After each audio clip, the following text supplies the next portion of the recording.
Welcome to the Egg Whisperer Show, a podcast exclusively designed to create more reproductive health awareness and discuss your fertility preservation options. Here is your host, the Harvard-educated fertility specialist, Dr. Amy. Welcome to the Egg Whisperer Show. I have Whitney Bischoff Angel joining us today to talk all about egg freezing. Welcome, Whitney. Hi, Dr. Amy. How are you? I'm doing great. I'm so glad that you're joining us today to talk about something that's near and dear to my heart, and that's fertility preservation. And there's no better person to talk about it than you.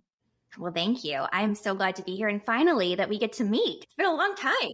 I'm sure like a lot of people who've been watching you for almost 10 years, I think. How long ago were you on The Bachelor? Oh my gosh. So let's see. We filmed in 2014 and aired in 2015. Seems like a lifetime ago. Years, but I think we've gotten to know you quite a bit. And what you're doing for women's health is tremendous. So keep doing it. And that's what I want to talk about today. Whitney Bischoff Angel is a fertility nurse and patient advocate at OVA Egg Freezing Specialty Center, specializing in fertility preservation for women. Whitney made the personal decision to freeze her own eggs. She's way ahead of her time in 2013, which she credits for making her an even stronger fertility nurse.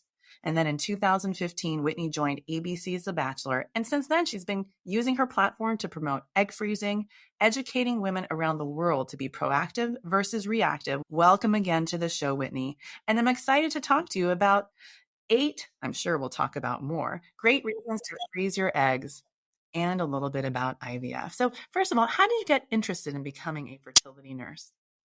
That's a really good question. I almost fell into it. You know, when I started my nursing career, I was working in the cardiac ICU and telemetry and thought that was really where my path was going to take me. And I quickly realized that I needed to pivot because it just was a lot to take home every day. There was a lot of loss and death, and I just needed to figure out a different avenue. And so I did the opposite, more bringing life into this world and helping women achieve that goal of becoming a mother. Yeah, I mean, there's a lot of drama on both sides, and certainly giving people that gift of life by being their own egg donor certainly is so rewarding. So you had your eggs frozen in 2013. A lot of people weren't doing it back then. What helped you make that decision nearly 10 years ago? So when I made the decision to freeze my eggs, you're right, it was definitely not in vogue at the time. And I was working in an IVF facility in third-party reproduction. So women that were having to utilize either a surrogate or an egg donor. And part of my role as their nurse was not only, assisting them with their cycle and the things that you would think about a normal nursing role, but also just listening and being there for them. And I would hear so many women say, I wish I had the opportunity to freeze my eggs. I wish I could go back in time and do this for myself and my future. And for me, I took a step back and I'm thinking, it's kind of like a light bulb moment, right? Like why am I not doing this? I trust the science. I trust the experts that I'm working with. And so for me, I always say this, I don't know a lot about life, but I always knew that I wanted to be a mom. So if there was anything that I could do to help control that, even just a little bit, I was going to take it. That's awesome. And I want to make sure people know what OVA egg freezing is, the specialty center specializing in fertility preservation that you're a leader in. So tell us about that. I would say probably around the time that I was coming off of The Bachelor, Colleen Coughlin, who is our lab director and founder, came to me with this idea of having a home base for women that were going through fertility preservation. And she asked, hey, would you like to help me with this? And for me, because I had been on the patient side, I knew that there was so much education and growth needed around this topic. Dr. Amy, the number of women that I would say didn't even know about their own bodies when I was telling them about this in 2013 was astonishing to me. She asked if I would be interested, and I was so excited to help with this.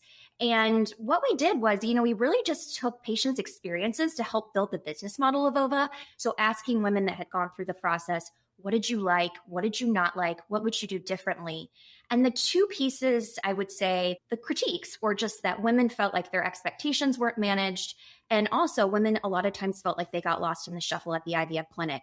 So we use those as our building foundations, and OVA is just an extension of the IVF clinic to have a home base for women that are going through that fertility preservation, whether that's egg or embryo freezing. I love it. And then where can they go to see you at OVA? Is it just for women in Chicago or is it for women all over the country? Absolutely not. So our brick and mortar is in Chicago, downtown on Michigan Avenue, but we see patients from all over the country and the world. So patients can always reach out to us via Instagram if they want to. So it's at OVA Egg Freezing. They can call us and we can give that information towards the end, or go to ovaeggfreezing.com. And I always feel like I'm happy to talk to people, even if they are unsure if they want to freeze their eggs, through my social as well. And what sets OVA apart from other egg freezing centers? We specialize specifically in egg freezing. We're owned by the laboratory, which I also think sets us apart, because many women, when you're thinking about freezing eggs, may just Google fertility clinics, but you're not thinking about the experts in the lab that are kind of going through the actual vitrification process. And that's very, very important. So we really focus on the experience for the women. This is an elective procedure, and we really focus on education as well. That's super huge. And I know that you do that also on your Instagram account. And one of my recent favorites was a big list of reasons to freeze your eggs. And I would love if you could walk us through those. So number one, how does freezing your eggs when you're young help your future self? I think this is so important to educate women at a young age, because we know as we're getting older, the quality and the quantity of our eggs is going down. So by freezing your eggs when you're young, you're really giving yourself more chance of success for the future. So we know that you likely won't need as many cycles, you won't need as many medications, but also that percentage of success of that egg turning into an embryo and a live birth is going to be higher. 10, 15 years ago, women were freezing their eggs as a reaction to their levels changing. They were older, their FSH was high, their AMH was lower. And finally, I'm seeing that script flip. And now people are freezing their eggs when they're younger, making it way easier on me to help them when they're ready to use their eggs. So I couldn't agree. So number two, you talk about having your eggs frozen. I'm going to roll my eyes now, as an insurance policy. How can that be helpful to people? The key piece of management of expectations. By no means, and it's very important that we tell women when they are coming in to freeze their eggs, this is not a guarantee. This is giving yourself more control than if you did nothing and let Mother Nature continue to run her course. But it's not 100%. So we need to be sure that patients understand that when they are investing into their future, that they know that it's not a guarantee. So that's really important.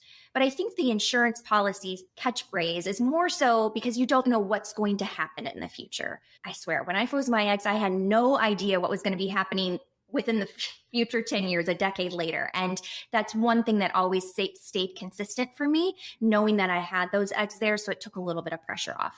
Yeah, I agree. And I feel like nowadays people are even freezing more. I think in the beginning, people were just doing like one set of eggs and then thinking that that was enough. And it's really great to see people do more work to preserve potentially what they may need for their second kid, for even third or ninth, like Elon Musk. Just kidding. Okay. Many people worry, this is number three, about a biological clock and finding the right person. And how does egg freezing change that? For me personally, it really took that pressure off and that stress, as I was just mentioning, because I think as women, we always feel that clock as we're getting closer to 30 and then 35.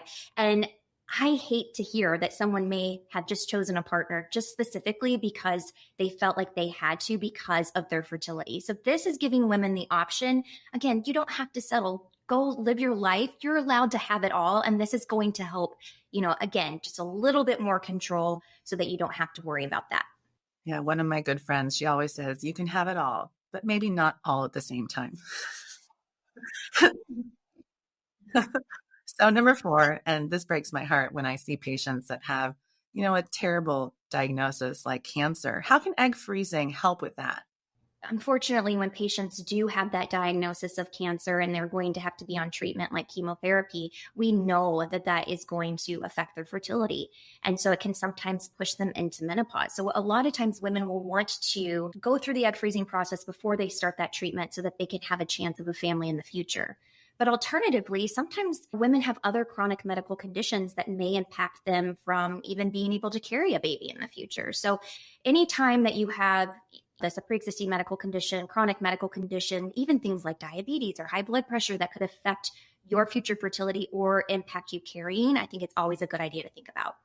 One of the things that I do with my egg freezing patients, I always ask them a series of questions that let me know if they actually have to do IVF to have a baby. So let's say they had a ruptured appendix as a child and they were in the hospital for 3 weeks and the surgeon told them that there's so much infection around their pelvis that maybe their tubes are blocked, So tubal blockage, history of chlamydia, gonorrhea, having an ovary removed or something like that, that maybe IVF is the path forward, or a genetic mutation, for example, like BRCA gene. So knowing that in advance and when you're doing your egg freezing is a great time to learn more about your body. And that leads to number 5 is one of the things that I talk about is your Tushy check. If you haven't heard of that, I have.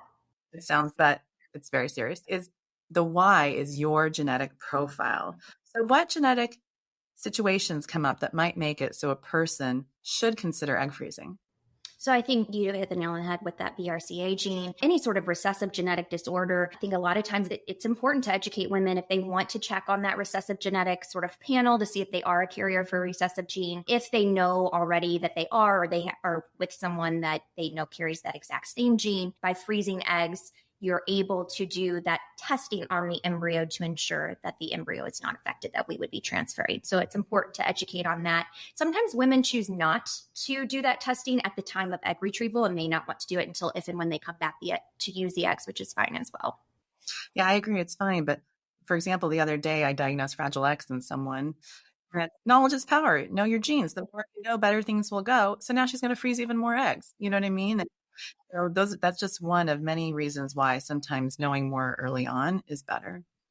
I'm glad you guys offer that. So number 6 is women are often waiting until later to have kids. I mean, around here, people are showing up at 41 for their first baby. Age of first birth was 32 when I started my practice, and it's creeped up to 39. And now my average patient is in their early 40s. So why is egg freezing an important option for someone traveling or focusing on their career goals? In this day and age, we're in the 21st century, women should be able to do, as I mentioned earlier, anything that they want to do, and they shouldn't let their biological clock or their fertility to be holding them back. So whether that is going to further your education, maybe that's traveling the world, maybe that's just because you don't know, if you want to have children. This is just, again, opening up the options so that you have more control and not just saying, oh, well, if I'm going to travel, then or I'm going to go traveling for the next, several years, or I want to go get my master's in something that, then I have to sacrifice my family. By freezing eggs, you're able to open up the doors to all different things, so where you don't have to be worried about that biological clock. And there's really something that I think comes with egg freezing, even if those eggs don't turn into a successful pregnancy, there's something psychological that I think could be beneficial. It's like, you're proud of yourself. Like, I did this for myself. And I think that's pretty cool. You just learn so much about your fertility along the way. So that takes me to number 7. Some people say to me that they don't know if they want to have children, even though they're coming in considering egg freezing. So why might someone in that situation want to freeze their eggs? Because it's giving them more time to think about it. It's just giving more options. I talk with a lot of women and they say, I don't know if I want children, but they're gathering the information about egg freezing because I think it's, like you said, more psychological. If they learn about egg freezing and then they say, you know what, I know that these are my options, but I'm going to choose not to. That is easier to grasp than someone that says, I never knew it was an option. I never knew that I could freeze my eggs and I wish that I would have. So by coming in and just talking about it, even if you do ultimately make the choice that it's not right for you, but you gathered all of the information, again, it's just more about that knowledge is power and knowing that you have options for the future. And then you don't have regret. I mean, if you actually talked through it and you said to yourself, it wasn't good for me at this time. And later on, if it turned out that the window wasn't open for you anymore to do it, you can't beat yourself up. Literally, you just have to say, I did what was right for me at the time and just move on. This is number 8. How can egg freezing help with growing a family in the future? And I'll just tell you a joke. Actually, it's not a joke. It's very serious, but I say it in a joking way, so it's not so serious. But one of the questions I ask my families is the patients who come in who are coupled, I say, what are the chances that you're going to be together in a year? Seriously, like 5 years ago, that was not a question that I would ask people. And so you can kind of see where I'm going with this is if your answer is not 100%, please freeze your eggs. So how can egg freezing help with growing a family in the future? I think when egg freezing first came out, people a lot of times thought it was just for their first child. Am I going to need this for baby number one? But I think that we're seeing more and more women coming back with secondary infertility. Maybe it's for baby number 2 or baby number 3. And also to kind of piggyback on what you were saying, I mean, sometimes women, a relationship may not have worked out, but it's a second marriage. I think about all of the reasons to freeze your eggs. I think it's easier sometimes to talk about the reasons, like why wouldn't you? Because the options of freezing your eggs, there's so many reasons why, but this is just one of them. And that's what I was going to say. Freeze your eggs for husband number 2 or husband number 3. So many patients now over the age of 45, their kids are grown, and now they're ready to have another baby with their new husband. And I think you're so right. You're being your own future egg donor. That's the bottom line. I love it. So when you talk to people about freezing their eggs, what are some of the most frequently asked questions? I think the number one thing is, what are the side effects? What can I be prepared for? So what are the side effects of the medications, or questions about the actual injection process? Am I actually going to give myself shots? I think it's very intimidating when you hear about the process, but we really try to break it down and we educate you on this. And the more, again, you learn about the shots and your actually go time, we're having medication teaches and sending you videos. And if you want to do a sample shot, you can do that. And there's, if you truly are like, I cannot give myself a shot, you're crazy if you think that I'm going to be able to do this. There's also services available to women to assist with it. But I think, the number one questions I get are about the actual injections, possible side effects of the injections, how long could the eggs be frozen, which we know is indefinitely. Yeah, I'm a fertility myth buster right there with you. And I think another question people ask me is, so you got 12 eggs. Does this mean I'm going to go into menopause 12 months earlier? And then there's the whole, is this going to cause cancer? And obviously or am I taking eggs from the future, which we know is not the case. We're actually saving eggs that you would have lost that month anyway. So Whitney, I don't want to get too personal, but we know you froze your eggs back in 2013. And I have a feeling everyone wants to know what happened. Did you need to use those eggs? Okay. So yes, I get this question all the time, and I am an open book. So definitely not off the table, but I didn't use the eggs, but I did think about it. So I got to tell you, my husband and I were trying for a couple months, and I needed to take my own advice because I know it can take some time, but when it's your body and you're on this schedule, and I'm very type A, I was wondering, gosh, it's been just a couple months. Why is this not working? So I called Dr. Kaplan and I said, Dr. Kaplan, should I tap into my eggs that I froze when I was 27? And his question to me was, do you want more than one child? And of course I do. And I was still young, and he's like, you need to be patient. Keep trying. Let's keep those eggs frozen for baby number 2 or baby number 3. And so I did take his advice, and I'm very glad that I did. I eventually was able to conceive naturally. I have a 3-year-old little boy named Hayes who is upstairs snoozing right now. But my husband and I would love to expand our family. And so it's really nice to know that I still have those eggs. I want to see if there's anything else that you would like to add. First of all, thank you so much for having me on and reaching out and, continuing to open the discussion around egg freezing. I think it's really important that, women use their platform that we have here to reach so many different people throughout the country and let them know about egg freezing, fertility preservation. And again, the younger you are when you do this, the better. But any time is better than no time though, right? Just to get the information and check in on your fertility. Well, I just know that if I was someone who was considering egg freezing, I would love to have you be my fertility nurse and have you educating me about the process. I can only imagine that the clinic that you've aligned yourself with and the lab is top notch. So thank you for all that you're doing. You're so sweet. Thank you. You're welcome. Tell us again, where can we find OVA? Where can we learn more about the process and the steps needed to get onboarded with your clinic? Yeah. So if you want to reach out to OVA, you can always call us 312-800-0228. You can always go to our website, which is www.ovaeggfreezing.com. On Instagram, our handle is @ovaeggfreezing. And I am trying to put out more and more content as the days and the weeks go on. So if you're interested in any of that, my personal page is Whitney_B_. Well, thank you, Whitney, so much for coming on today. Thank you, Dr. Amy. It's been a pleasure.